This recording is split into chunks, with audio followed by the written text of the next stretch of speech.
Hello friends, welcome to Eisenberg Trading Community. Today நான் எப்படி ஒரு ஸ்டாக்ல என்ட்ரி எடுத்து எக்ஸிட் எடுத்து எப்படி ப்ராஃபிட் புக் பண்ணேன் அப்படிங்கிறத எக்ஸ்பிளைன் பண்ண போகிறேன். ரெண்டு ஸ்டாக் நான் சொல்ல போகிறேன். ஒன்று டெக்னோ எலக்ட்ரிக், இன்னொன்று பார்த்தீங்கன்னா கேபிஎல் கல்பட்ரு ப்ராஜெக்ட். இந்த டெக்னோ எலக்ட்ரிக் பார்த்தீங்கன்னா இந்த ஸ்டாக்கு 2019 லிஸ்ட் பண்ண ஸ்டாக்கு ஒரு ரேஞ்சில் மூவ் ஆகி 2023 ஜூலையில் தான் இந்த ஸ்டாக் அந்த ரேஞ்சை பிரேக் ஆகிருக்கு. இது ஒரு மல்டி இயர் பிரேக் அவுட்டு.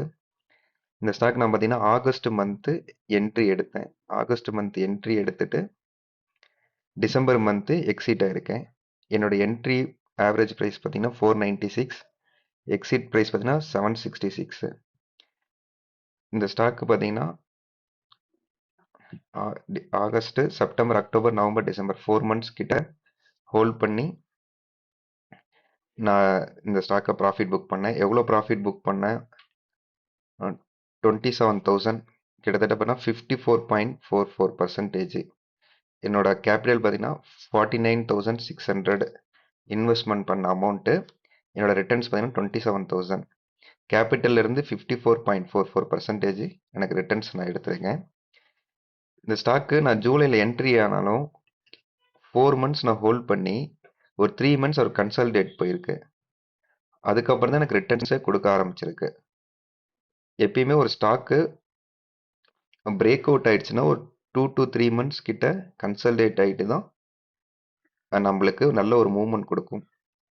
அதே மாதிரி தான் இந்த கேபிஐஎல். இந்த கேபிஎல் பார்த்தீங்கன்னா 2000 கிட்ட இந்த ஸ்டாக்கை லிஸ்ட் பண்ணாத 2007 400 ஒரு நல்ல ஹை போயிட்டு மறுபடியும் ப்ராஃபிட் புக் பண்ணி நெக்ஸ்ட் பார்த்தீங்கன்னா 2018 அண்ட் 2019 அந்த ஹையை மறுபடியும் ரீடெஸ்ட் பண்ணியிருக்கு. 2023 தான் இந்த ஸ்டாக்கு வந்து பிரேக் ஆயிருக்கு. இந்த ஸ்டாக் பார்த்தீங்கன்னா நவம்பர் மந்த்தில் நான் என்ட்ரி எடுத்தேன் அண்ட் டிசம்பர் மந்த்லேயும் ஒரு என்ட்ரி எடுத்தேன். ஆவரேஜாக ஒரு 100 ஸ்டாக்ஸ் நான் வாங்கினேன் குவான்டிட்டி. நான் செல் பண்ணது நான் பிப்ரவரி மந்த்து ஒரு 2 மந்த்ஸ் ஹோல்ட் பண்ணி நான் செல் பண்ணிட்டேன். பட் இந்த ஸ்டாக்கு நான் என்ட்ரி எடுத்தது பார்த்தீங்கன்னா நவம்பர் மந்த்து கிட்ட பாருங்க ஆல்ரெடி பிரேக் அவுட் ஜூலை மந்த்தே பிரேக் அவுட் கொடுத்துச்சு.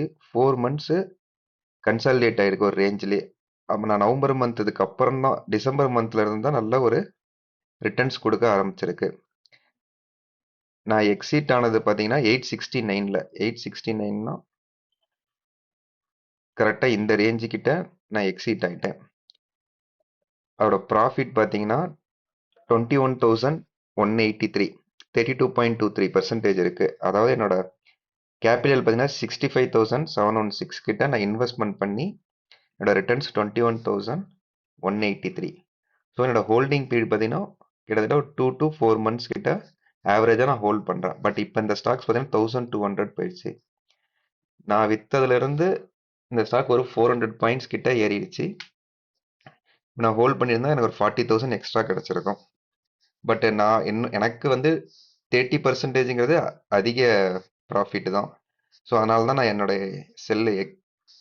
செல் பண்ணிட்டு வெளியே வந்துட்டேன். அதே மாதிரி தான் இந்த டெக்னோவும் இப்போ பாருங்க இந்த ஸ்டாக் பாருங்க நேராவோ 1500 கிட்ட ஹை போயிடுச்சு. நான் செல் பண்ணது பார்த்தீங்கன்னா 700 சம்திங் தான். இந்த ரேஞ்சில் நான் செல் பண்ணிட்டேன்.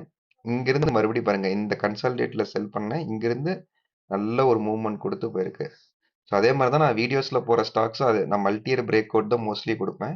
அந்த ஸ்டாக்ஸும் அப்படி தான். ஒரு என்ட்ரி எடுத்துட்டிங்கன்னா உங்களோட ரிஸ்க்கை கால்குலேட் பண்ணி ஒரு என்ட்ரி எடுங்க. இவ்வளோ லாஸ் ஆனாலும் என்னால் சமாளிக்க முடியும் அப்படின்னா மட்டும் என்ட்ரி எடுங்க. இல்லைன்னா வெயிட் பண்ணுங்க. உங்கள் ரிஸ்க்கு கம்மியாக வர வரைக்கும் வெயிட் பண்ணுங்க. அப்படி இல்லைன்னா வேறு ஸ்டாக் என்ட்ரி எடுத்துக்கலாம். என்ட்ரி எடுத்துகிட்டு வெயிட் பண்ணி நல்ல ஒரு பேஷன்ஸோட இருந்தீங்கன்னா நல்ல ரிட்டர்ன்ஸ் எடுக்கலாம். Okay, thank you.